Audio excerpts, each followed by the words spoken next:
Duty হলো 5 ওয়াক্ত নামাজ আদায় করা। কয় ওয়াক্ত নামাজ আদায় করা ভাই? 5 ওয়াক্ত নামাজ আদায় করা। এই 5 ওয়াক্ত নামাজ আদায় করার ডিউটিটা আমরা পালন করব। আর দ্বিতীয় ডিউটি হলো তালবিয়া পাঠ করতে থাকবো। তালবিয়া, লাব্বাইক আল্লাহুম্মা লাব্বাইক, লাব্বাইক লা শারীকা লাক লাব্বাইক, ইন্নাল হামদা ওয়ান নি'মাতা লাক ওয়াল মুলক লা শারীকা লাক। তালবিয়াটা আমরা বেশি বেশি করে পড়তে থাকবো। তালবিয়ার পাশাপাশি আরেকটা জিকির করব, সেটা হলো তাকবীর।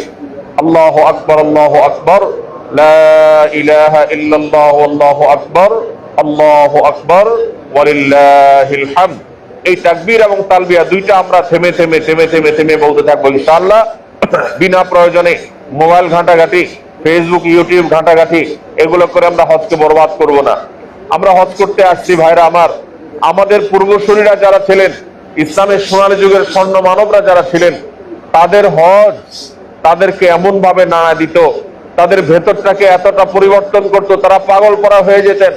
হজ করতে আসতে আসতে তাদের যে চোখের অশ্রু বওয়া শুরু হতো, সেটা সারা জীবন তাদেরকে তাড়িয়ে বেড়াতো। এবং এই চোখের অশ্রু, এই চোখের পানি আর থামতো না। এতটা আবেগ এই হজের সাথে জড়িয়ে আছে। আমরা অনেকেই হজকে সেভাবে অনুভব করি না। আমরা আসছি এখানে ফরমাল কিছু কাজ করে চলে যাব, জাস্ট এটাকে আমরা বাই ল, আইনগতভাবে হজটাকে পারফর্ম করে আমরা হয়তো চলে যাব। কিন্তু হজটাকে যদি আমরা ধারণ করতে পারি, তাহলে সেটাই হবে প্রকৃত অর্থে হজ। ভাইরা আমার, হজকে আপনি কতটা অনুভব করতে পারবেন, কতটা আপনার রুহানিয়াত হজের মধ্যে আসবে, আপনার ভেতর জগৎটা কতটা নড়ে চড়ে আসবে, আপনার জীবনটাকে কতটা স্পর্শ করবে, আপনাকে কতটা পরিবর্তন করবে, আপনাকে কতটা আল্লাহর নিকটবর্তী করবে, আপনার সাথে আল্লাহর কানেকশনটা কতটা ভালো হবে, এই জিনিসটা নির্ভর করে আপনার মধ্যে আকুলতা কতটা আছে, ব্যাকুলতা কতটা আছে, তৃষ্ণা কতটা আছে, আল্লাহ মুখিতা কতটা আছে, আল্লাহর দিকে আপনি কতটা ধাবিত হতে পেরেছেন, এটার উপর ডিপেন্ড করবে। একজন মানুষ ঠান্ডা পানি, এটা সুপেয়, কিন্তু কখন সেটা? একজন মানুষ, তার সর্দি লেগেছে, কাশি লেগেছে, ঠান্ডা লাগছে, তার কাছে সুপেয় পানি, ঠান্ডা শীতল পানি তার কাছে কখনো আরামদায়ক হয় না। ঠান্ডা শীতল পানি মানুষের অন্তরকে জুড়িয়ে দেয়, তাকে প্রচন্ড সুখ দেয়, শান্তি দেয়, পরিতৃপ্ত করে। কখন?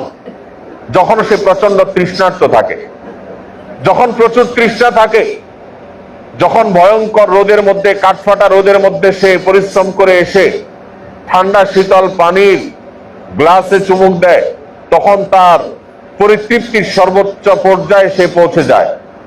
একজন তৃষ্ণার্ত মানুষ যেরকম ঠান্ডা পানির তৃপ্তি অনুভব করতে পারে, হজের তৃপ্তি অনুভব করার জন্য আমাদের হৃদয়ের মধ্যে আল্লাহর প্রতি তৃষ্ণা সেরকম থাকা দরকার।